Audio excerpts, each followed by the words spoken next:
La semana pasada compartimos la primera parte de un diálogo entre la doctora Alessandra Minicelli y la historiadora y periodista Araceli Bellota. Hoy les ofrecemos la segunda parte de esta charla sobre temas como nuestros recursos naturales en riesgo, la prisión de exfuncionarios de gobierno, las persecuciones políticas a lo largo de nuestra historia y también temas de absoluta actualidad como el verdadero impacto social de los tarifazos. Bienvenidos a 40 Minutos.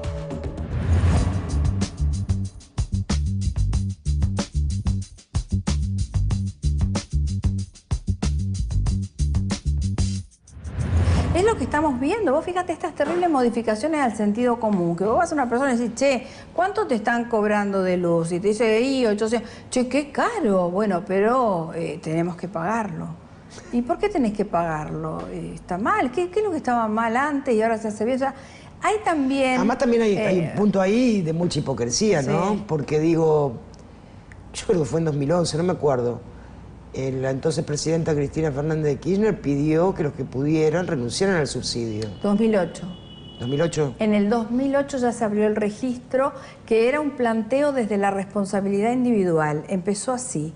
Antes de que fuera segmentación, etcétera, etcétera, empezó como un planteo de responsabilidad.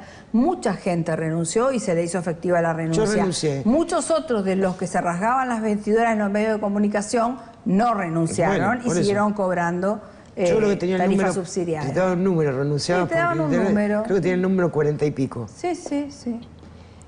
Bueno, por supuesto que la diferencia cuando me llegó la otra factura siguiente era... Muy importante, muy importante. No tenía subsidio. Sí. Suponete, no me acuerdo, pero sería un equivalente de, suponete, yo pagaba 300 pesos, terminé pagando la siguiente 800, digamos. Era una diferencia. Sí, era una diferencia importante.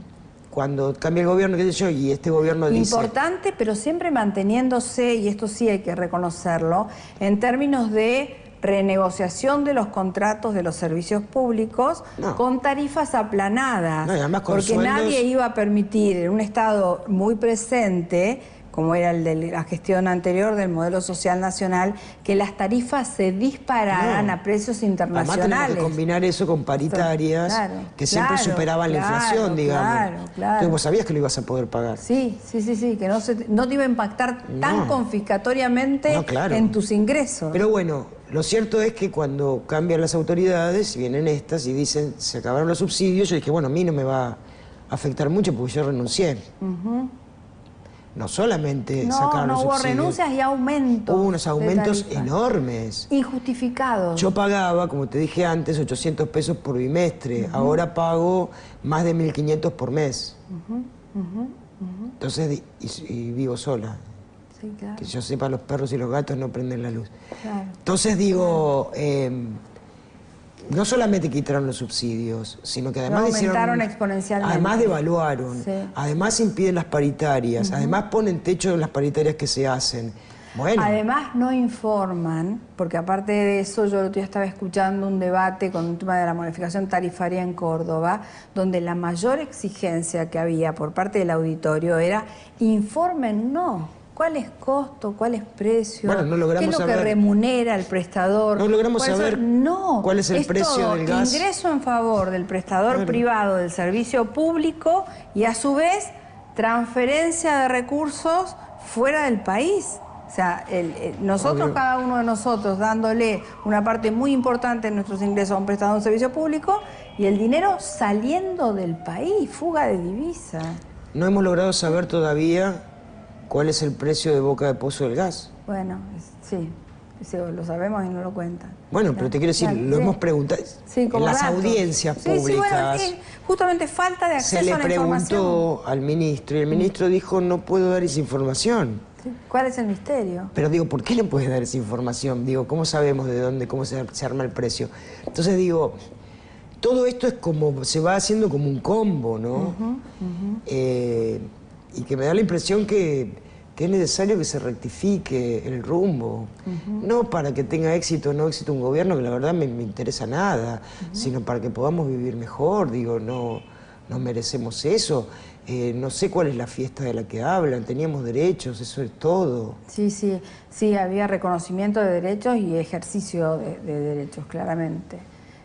Ahora no hay nada de eso y al contrario, tenemos prisioneros políticos que parece que molestan, entorpecen investigaciones y hay que tenerlos guardados en la sombra por ese motivo. Bueno, cuando sabemos que son ellos mismos o parte de ellos mismos los que inventaron justamente o los que han retirado información para cargar las tintas sobre algún funcionario. O sea, ¿quién puede tener influencia del gobierno anterior en este gobierno que es totalmente distinto? ¿Qué influencia puede tener? Lo de los prisioneros políticos, además, inédito en democracia.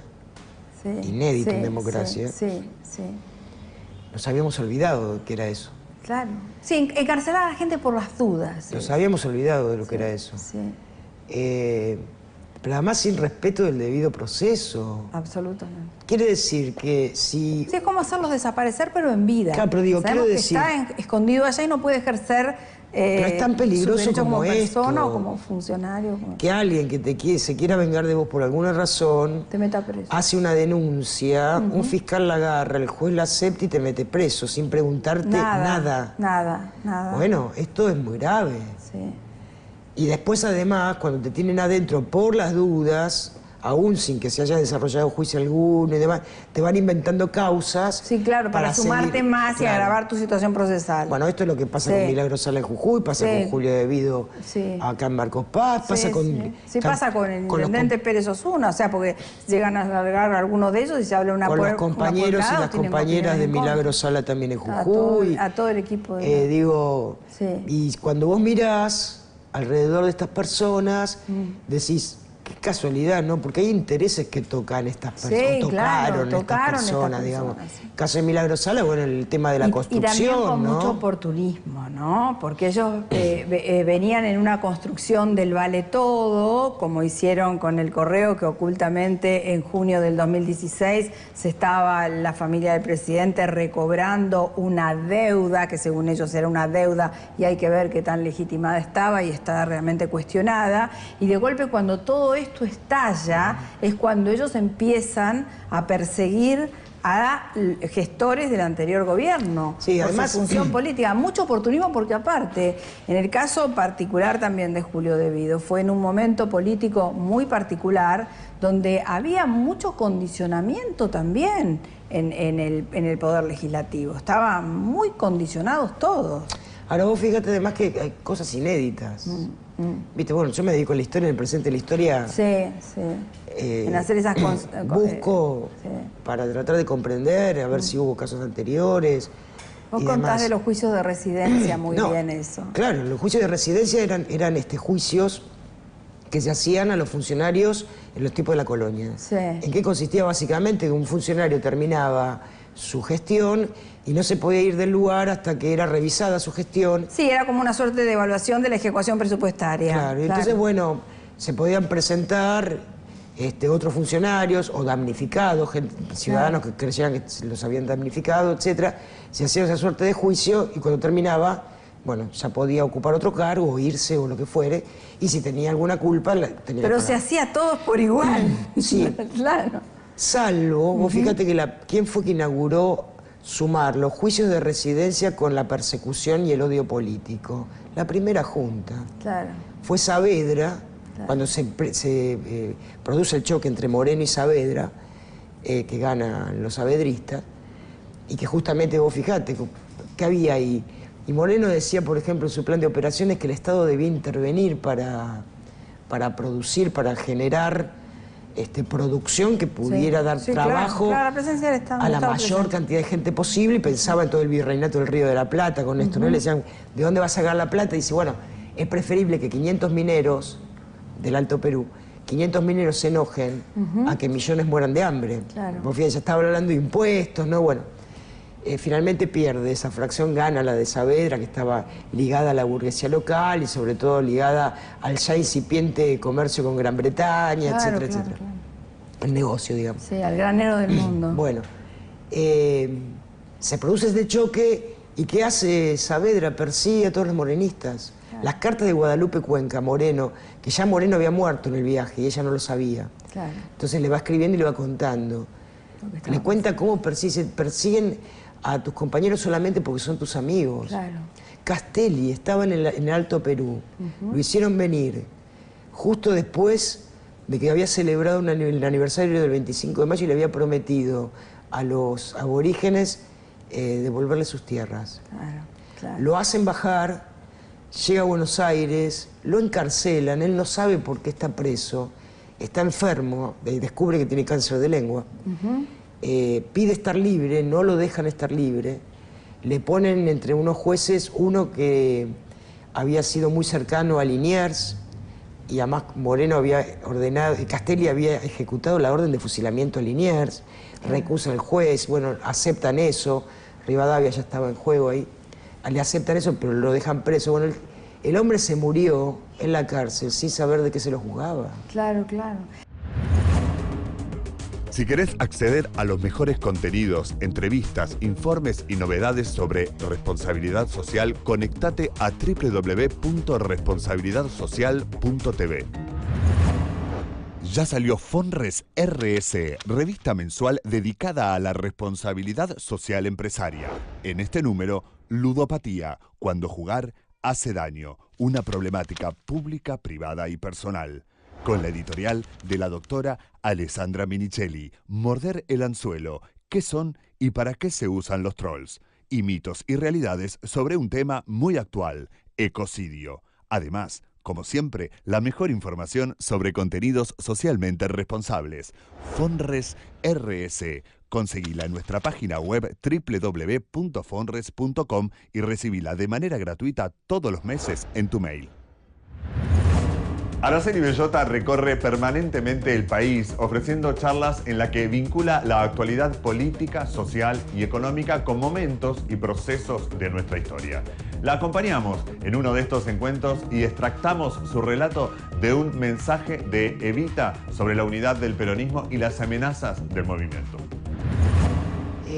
Cuando Eva Perón hizo la primera asamblea del movimiento nacional peronista femenino, ustedes saben que las mujeres surgimos como partido aparte, fue un 26 de julio de 1949. Y es un largo discurso muy interesante, y en ese largo discurso Eva dice que las mujeres teníamos dos armas para contribuir al movimiento peronista. Uno era la custodia de la doctrina, y desde ahí, de alguna manera, a las mujeres del peronismo les quedó esa misión de custodiar la doctrina, y la otra era la unidad. Pero cuando dice de la unidad, dice, hay que tener mucho ojo, porque nuestros enemigos, si se presentan con su verdadera cara, no van a triunfar.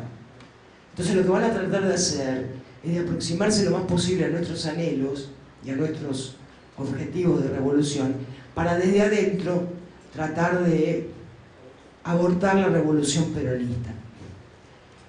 Y bueno, nada, y esto a lo largo de la historia, ya muerta Eva, se repitió y se repitió y se repitió, con distintas caras, distintos nombres. Pero lo cierto es que no han podido con nosotros y tampoco van a poder ahora. Pero no es porque nosotros y nosotras seamos geniales. No van a poder, porque el peronismo toma la impronta de la historia nuestra, esta que les hablé de 1810, encarna eso. Y por esta razón no van a poder. Nos podrán matar como mataron a los caudillos, nos podrán poner las cabezas en las picas, encarcelar, pero siempre va a surgir un pueblo que va a defender estos principios. Y lo va a hacer no por ideología, lo va a hacer por supervivencia, porque si no nos morimos de hambre. O es un territorio para la mayor cantidad de gente posible, o es un pueblo muerto de hambre con una élite poderosa. Es esto. Y esto se va a repetir en toda la América Latina con distintos nombres y distintas formas. Y bueno, y hoy Lula está preso en Brasil y lo están matando a Maduro en Venezuela y le impiden ser presidente o senador a Lugo en Paraguay. Y va a ser así, pero porque obviamente estamos enfrentándonos con las fuerzas poderosas del mundo, que hoy ni siquiera tienen bandera, porque en los tiempos de Perón decíamos, bueno, es Gran Bretaña. En los tiempos de Menem decíamos, es Estados Unidos. Y hoy ni sabemos quiénes son capitales globales. Pero siempre, siempre, con el nombre que sea, siempre con cómplices locales, siempre. Si no, no sería posible. El neoliberalismo sin cómplices locales no es posible. Seguimos compartiendo el diálogo entre la doctora Alessandra Minichelli y la historiadora Araceli Bellota. Ahora, sobre los recursos naturales, nuestra soberanía en riesgo y el nuevo alineamiento de nuestro país en el plano internacional. Bueno, ahora se han retirado... Desarmar los organismos se han retirado de la que UNASUR. se han creado, claro, desarmar bueno, pero esto también, todos los organismos de integración regional. Yo creo que eso también es parte de lo que se había logrado, ¿no? Porque a veces dicen, bueno, no están en el gobierno por los errores. Yo creo que no están en el gobierno por los aciertos, pero bueno, más que por los errores. El no al ALCA del 2005 no nos iba a salir gratis. Claro, claro. Que los países de la América del Sur le dijeran que no a Estados Unidos en la cara del mismo Bush, no nos iba a salir gratis. Y yo creo que desde ahí empezaron a planificar y lo están logrando, ¿no?, en las regiones. Y creo que ahora el retiro de la UNASUR es un dato, es un dato fuerte, porque además nos deja inermes como región. Nuestra fuerza es estar juntos. Sí, en lo que era el UNASUR como defensa política de los estados, ¿no? De los estados. Pero que además no es más que el viejo proyecto de nuestros libertadores, ¿no? Sí, sí. No, y aparte para la defensa de muchos de los recursos naturales compartidos también, bueno, claro, que es un tema donde ellos también nos quieren ver partidos débiles, separados y sin una construcción en común para la protección del acuífero guaraní, por ejemplo, por dar algo. ¿Cuál es, ¿no?, el origen? Mirá cómo la historia ayuda a comprender, ¿no?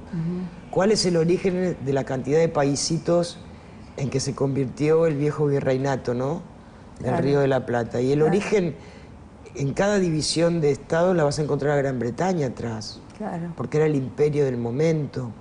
Y Gran Bretaña era tal el interés que tenía en la región, que bueno, con nosotros lo había intentado hasta por las armas, le había ido mal, ¿no? Pero después se dio cuenta que para qué iba a invertir en armas si negociaba con las aristocracias, oligarquías locales. Sí, algunos países aliados. Y bastaba, digamos. Y esto sucedió en todos los países de la América del Sur, ¿no? Claro. Y siempre está Gran Bretaña detrás. Pero además, vos fijate que además se habían hecho una suerte de división internacional del trabajo, obviamente. ¿Cuál era la idea?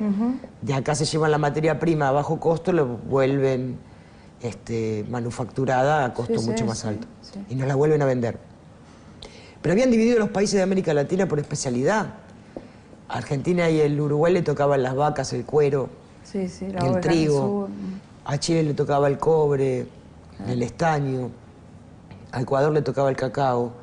A Colombia el café, y así. Sí. Sectorizados de acuerdo al interés de ellos. Y entonces creo que se está repitiendo, ¿no? Claro que se está repitiendo. El imperio es otro y demás, pero se está repitiendo. Sí, en realidad ahora es ellos que han conformado todo el lobby financiero internacional, que son los creadores del lobby financiero internacional. El gran paraíso fiscal sigue siendo Gran Bretaña y a partir de ahí se ha diversificado en lo que hoy se llama el gran casino. Y los recursos naturales, ¿no? Y los recursos, el riesgo de los recursos naturales es terrible. En el norte... Hoy son una moneda de cambio importantísima. El tema del litio va a modificar... notablemente algunas regiones, ¿no? Bolivia puede convertirse en una potencia. Claro. Por esta razón, Evo Morales, cuando empezó este tema del litio y lo empezaron a estudiar, porque es una de las más grandes reservas. Nosotros también, en Jujuy, Salta, creó una suerte de YPF del litio, no sé cómo se llama. Sí.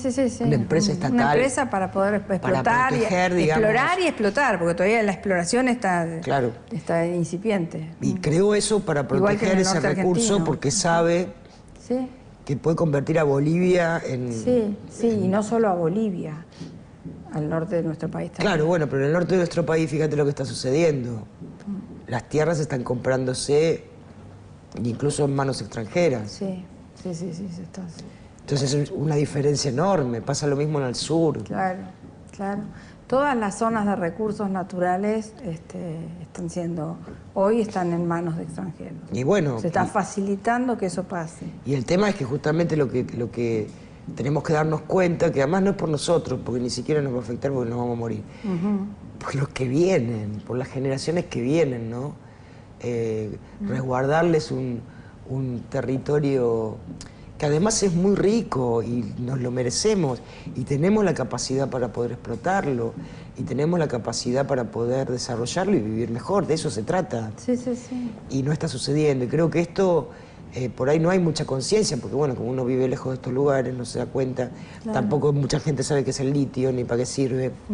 Yo tampoco sabía, tuve que ir a averiguar. Sí, claro. Que sirve para todo el tema de las baterías y todas las cuestiones electrónicas que van a regir el mundo, que ya lo está regiendo.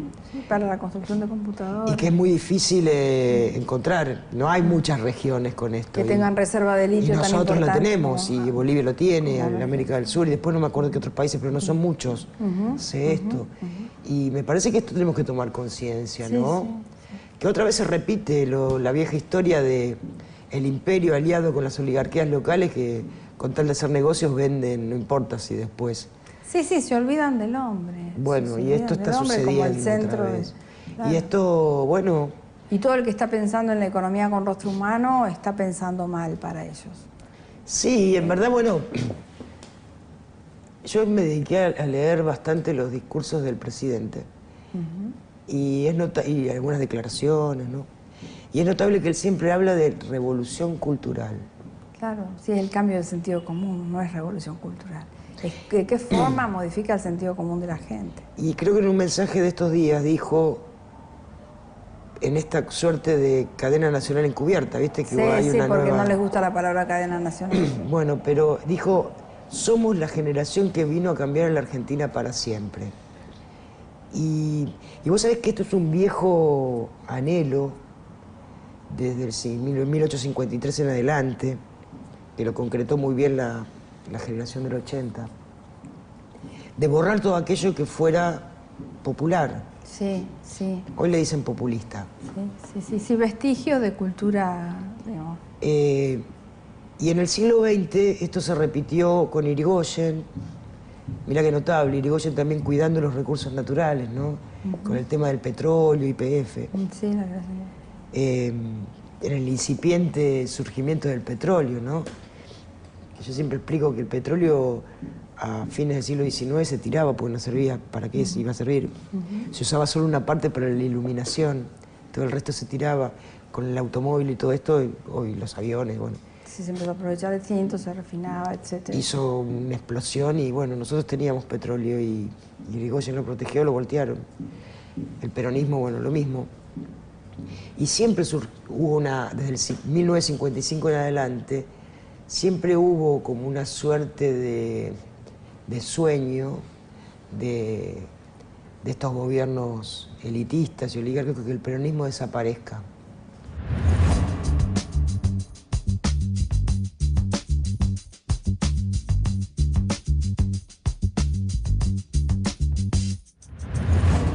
No termina aquí esta charla entre la doctora Alessandra Minichelli y la historiadora Araceli Bellota. Los invitamos a compartir la última parte de este encuentro la semana próxima aquí en 40 Minutos. Y como siempre, gracias por habernos acompañado.